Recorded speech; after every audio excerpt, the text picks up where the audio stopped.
Hello, everyone. Hope you're doing well. My name is Evgenii. I'm engineer at the Health Samurai, working on 8-box FHIR server. And validation and terminology is my main point of interest. And to be honest, that's where I spend most of my time with 8-box. And before moving into today's main presentation topic about FHIR Schema, let's look at where we at with validation as a whole right now. So validation is important. I guess everybody can easily agree on that. Why? Because it enforces interoperability, and interoperability is a whole thing in FHIR. And whenever your server or client tries to send some crappy data, validator prevents it. So it's as simple as that. Like, no things like this one. At the same time, how many validation engine implementations do we have? So there's a 2.5 open source ones, like in Java and C#, tons of closed source ones, which comes with the FHIR service itself.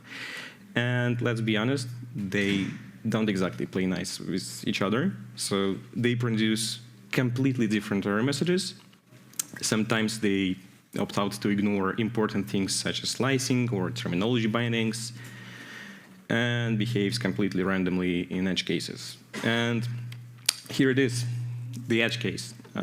It may look synthetic, but it's still a FHIR. So we have a patient record with a given and underscore given names, and we have this pair of nulls value. Usually we use nulls in FHIR to align primitive extensions, but in this case, this is just incorrect value, which should be rejected by L1 FHIR path constraint. And let's look how actually FHIR servers behave in this way. So we have a utility in Samurai, it's called FHIR Umbrella. This is an open source tool to test out public demo servers. And here we have the same patient record with nulls, and let's try to send it. And before I press send, do you have any ideas how many servers from these 8 ones will reject that? Like, so let's look. OK, so we don't look at the reference one because it's almost impossible to set up a create function in the reference implementation, but 8-box. OK, it complains about empty value, sort of fine, but not about L1 constraint. Just happily accept it, and everything is fine. They just streamed null value. Medplum complains about nulls. Cogent, OK, they complains about L1 FHIR path constraint. Firely, they just streamed this null value. Google server, oh, they actually added some empty string and preserved these nulls. OK, that's fine. Same in Microsoft FHIR, they just silently trimmed nulls. And AWS, yeah, complains about L1. So that's actual current state of validation. And it's not a blameless thing, but we just have this state. So validation is hard, and current validation spec doesn't make it easier. It lacks a lot of details. Lots of features are underspecified, and tons of practical wisdom lives somewhere in Zulip threads. And at the same time, current validation spec is not really developer-oriented. Here's what I mean. Take a look at the FHIR path spec. So every function, every operator have all input-output specified, all possible edge cases. They even described how to handle null values, etc. And you can just read through this spec and implement FHIR path engine, I guess, in 1 week or 2.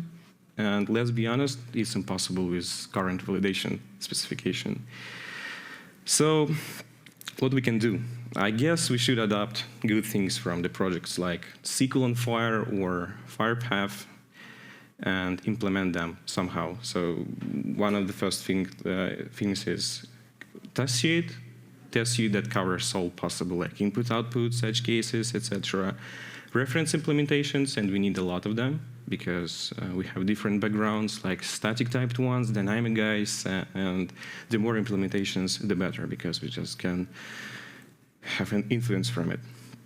Of course, we need implementers working group dedicated to the implementers that discussing how to implement actual engine and the test metrics from which you can deduce like which features you're actually missing.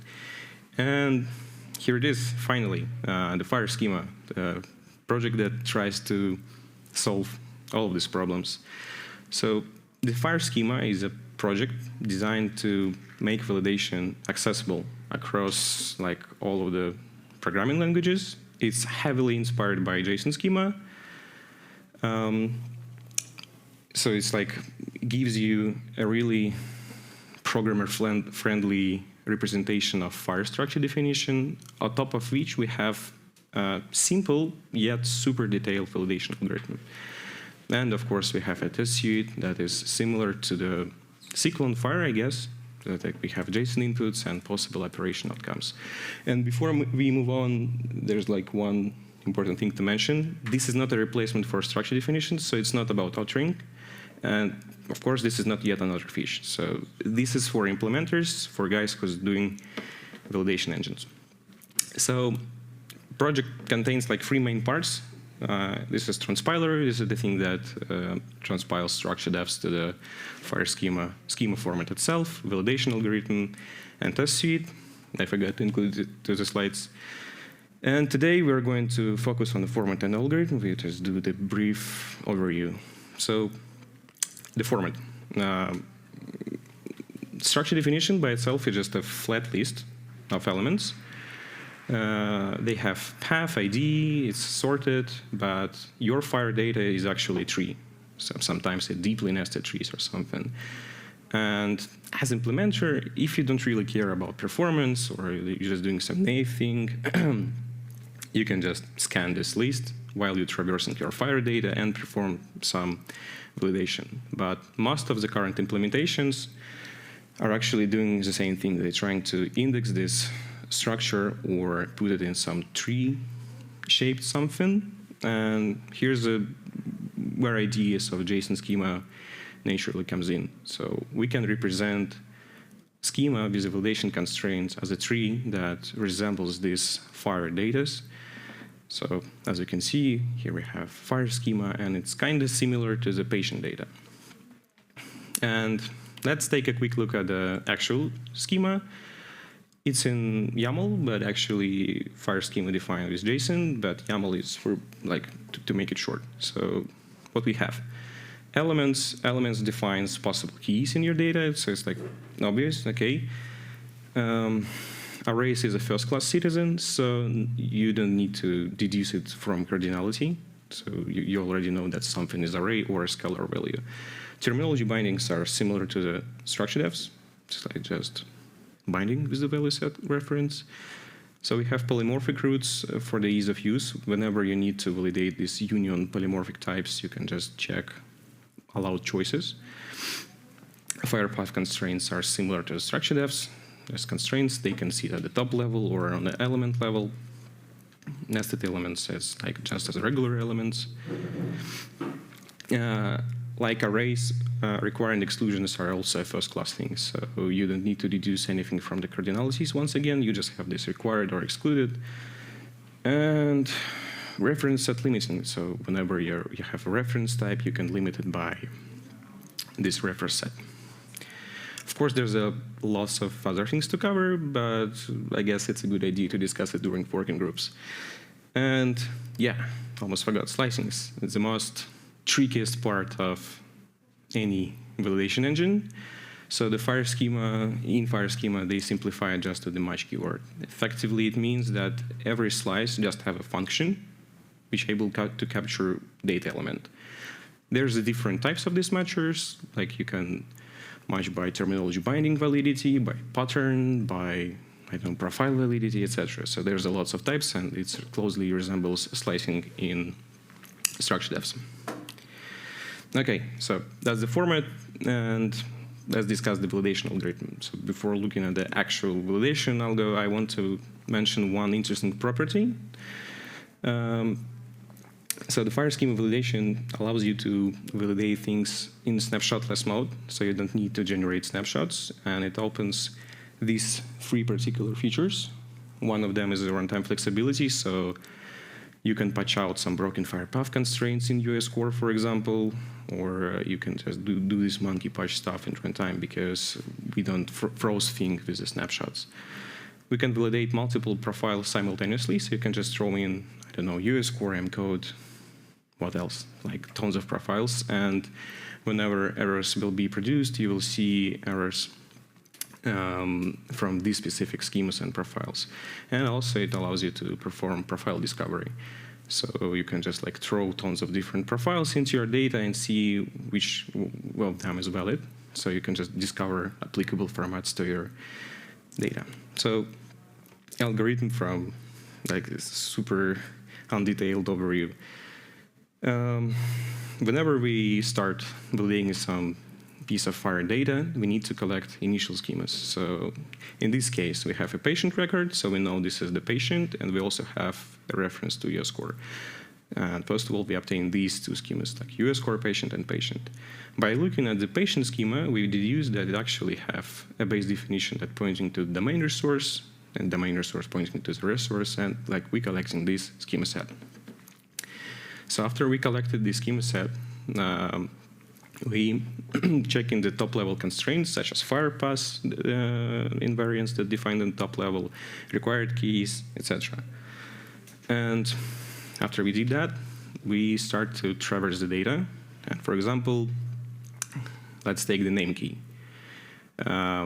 Having this key somewhere in state, we can traverse through the schemas we collected on the previous step.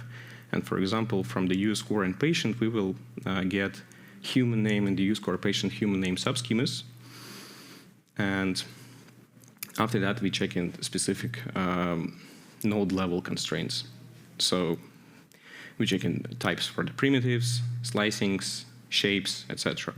And we're doing that by grouping. So once we check that something is a string, we don't need to check it like several times with all of these schemas. And if we see non a primitive terminal, we just like doing recursive descent and repeat this thing once again. So there's a like really hardcore insights after 1 year in production. So 8box uses FHIR schema engine for 1 year. We're kind of okay with that. And there's a few interesting sites. So transpilation process must be stateless. Because right now it's stateful and require you to bring in all the packages. And this is sort of introducing snapshotting at this transpilation level, so we can get rid of that. And schema order doesn't matter. It's like really technical details. One of them is really interesting about slicing groups. So they must be uniquely scoped because whenever you try to validate multiple profiles, slice names are not unique, and you need to introduce this slicing group level scoping. And we need a defined error specification because we already feel this mess in test that we produce different error messages, and we should unify it somehow. So what about roadmap? During this summer season, I guess we plan to open up our test suite. We're actually using an 8box. It's similar to the Smart on FHIR tests, as I mentioned previously. We're working on finishing the reference implementations, one of them in JavaScript and one of them in Clojure. We have version 1 of the specification. It's published, but we want to transform it in something more FHIR-like. I mean, publish IG with IG publisher and all this stuff. And we also plan to start a public working group. Yeah, so here's the artifacts you can explore. So there's a specification draft, playground where you can test out the validator. Transpiled package dump is just a mirror of packages 2 with all FHIR schemas compiled.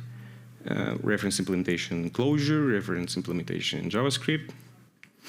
And yeah, you can contact me on LinkedIn. I'm also available on Zulip. We have a dedicated stream for FHIR schema in FHIR Zulip, I guess.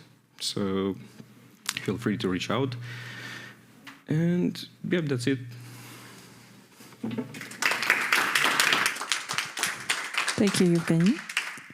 Are there any questions from anyone in the room? Yeah. So thanks for the presentation. I haven't seen it in the examples, but is there something like the asserts possible in your FHIR schema? Could you repeat it? Like this more complex asserts that you have in an IG and some profiles, like if there is an element, if there is element A, then element B has to be like that type, because it could be multiple things. I guess there might be situations where profiles are conflicting with each other, and but in this case, the errors that will be produced will be tied to these exact schemas that are actually producing these errors. So, for example, if schema B bringing in some conflicting type or something, this error will be pointing to that actually schema B producing it, and schema A will be fine, I guess, and it will not produce any errors. So something like asserts is possible in FHIR schema. Yeah. Okay. Yes.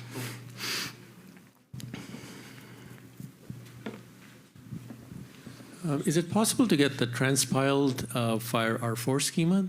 Have you guys already generated that? Yeah, sure. So there's this transpiled package dump. There's a mirror made by Graham and the team named packages2. It just contains all AGs from like simplifier and all possible atom feeds.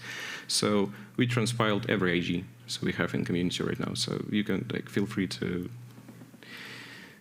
inspect this bucket. What's the state of the JavaScript reference implementation? I know that was in progress. Yeah, it's like way deep in progress, because it's kind of hard. We already have a closed source one implementations, and we need to force us to do this thing in free time. But yeah, feel free to reach out in Zulip or LinkedIn and just force us to finish it.